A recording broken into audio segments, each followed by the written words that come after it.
Ronan had always believed that marriage was a partnership to people holding each other up, balancing strengths and weaknesses, giving space, giving comfort. But in his home, balance had slowly turned into imbalance, and comfort had turned into quiet suffering. He was a middle-aged man with tired eyes and a heart that carried too many unspoken words. He worked at an office in the city, leaving home early every morning and returning long after sunset. His job wasn't glamorous, but it paid the bills and kept the family stable. He never complained. He never demanded anything for himself. He only tried to keep peace.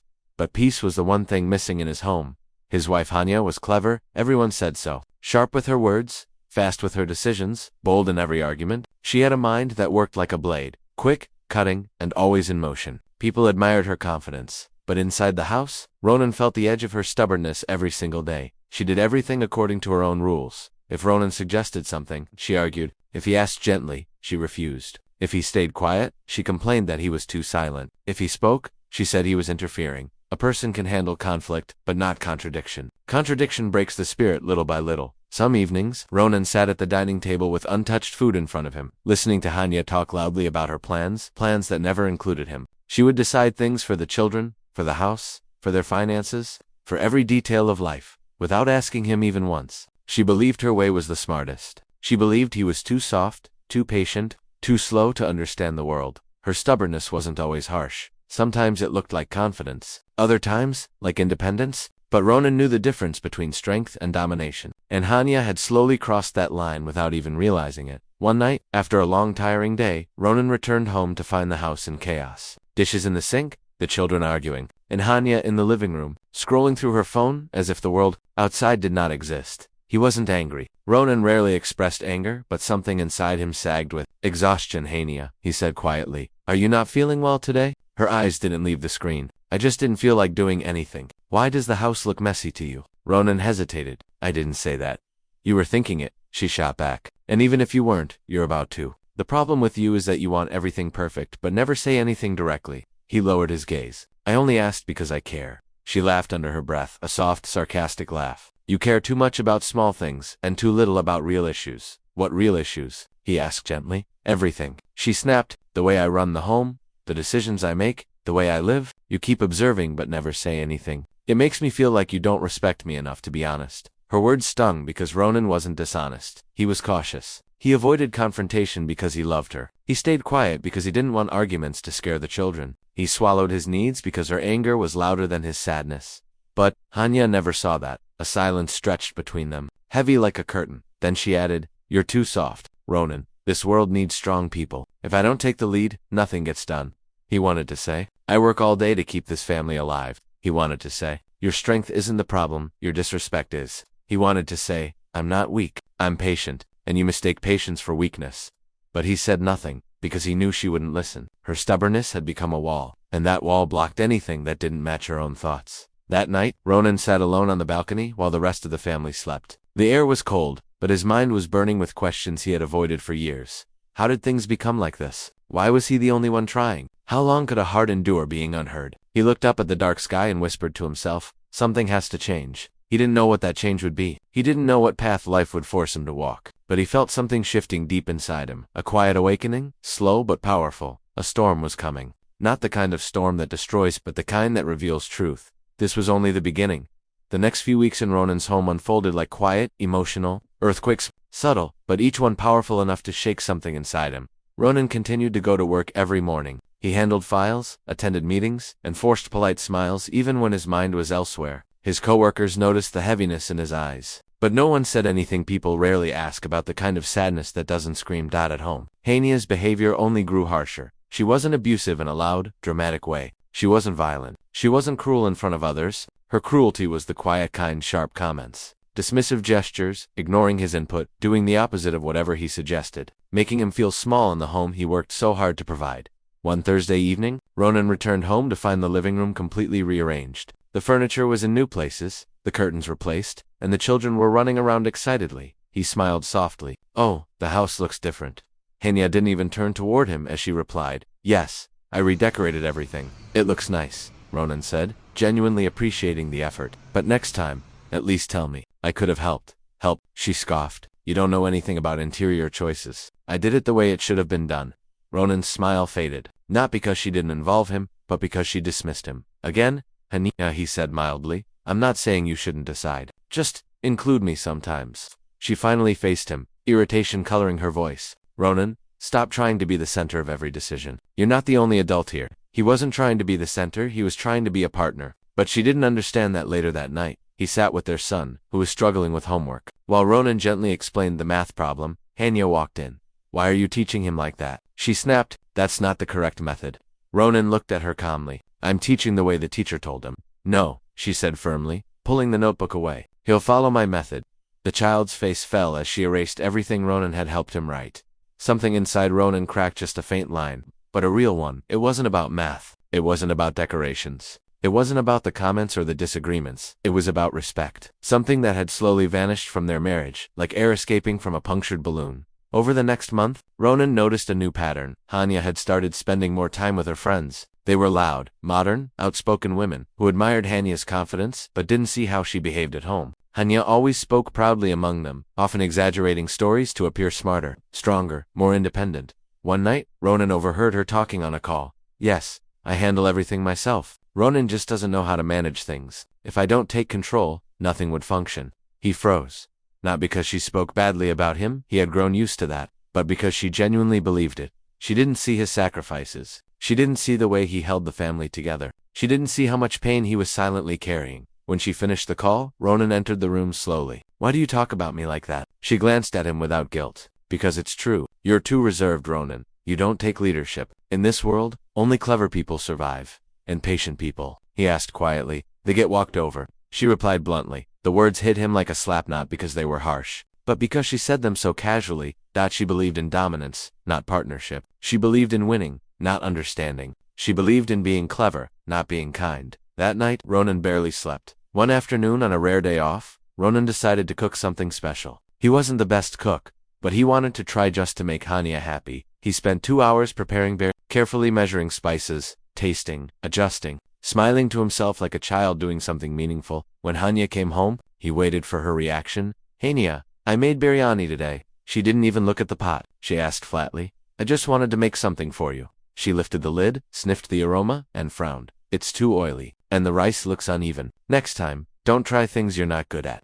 He stared at her, stunned. She didn't even taste it. Their daughter whispered, but Mama, it smells good. Hania snapped. Quiet. I know better. Ronan felt something inside him take its final breath of patience. It wasn't anger. It wasn't hatred. It was disappointment so deep that it felt like a wound healing into scar tissue. He quietly sat down, served the children, and silently ate the food he made. Not once did Hania pick up a spoon. That night, lying in bed, he finally realized something. Hania didn't just disrespect him. She didn't value him. She didn't see him as a partner. She didn't see his efforts, his loyalty, his soft heart, and worst of all, she didn't think he deserved better. But Ronan felt a strange calmness rising inside him. Not rage, but clarity. Something he hadn't felt in years. A voice inside whispered, stop begging for respect. Make her see what she's losing. That was the moment Ronan's transformation began.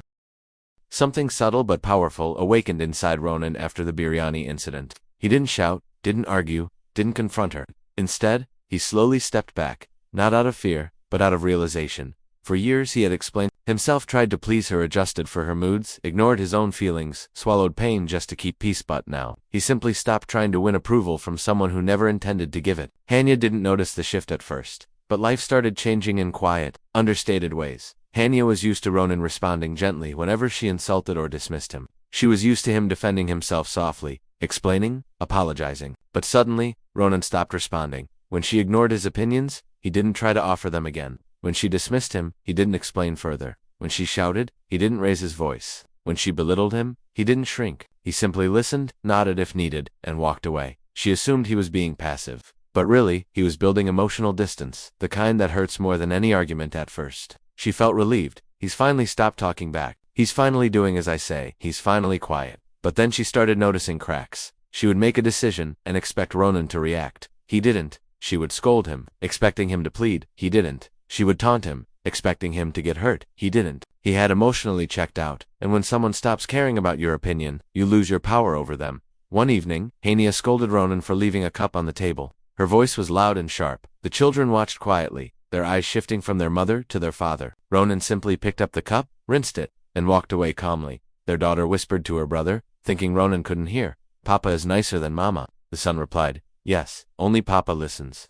Their voices were soft, but the words hit Hania like a slap. For the first time, she felt something unusual: embarrassment. She glared at the children, but she knew the truth. She had lost their emotional loyalty. For years, Ronan had lived in Hania's shadow, following her decisions, adjusting to her moods, sacrificing pieces of himself. But now, he began rebuilding the parts she had destroyed. He started reading again, books he had once loved but abandoned. He started talking to colleagues more. They admired him, respected him, something he wasn't used to at home. He joined evening walks, not to escape, but to breathe.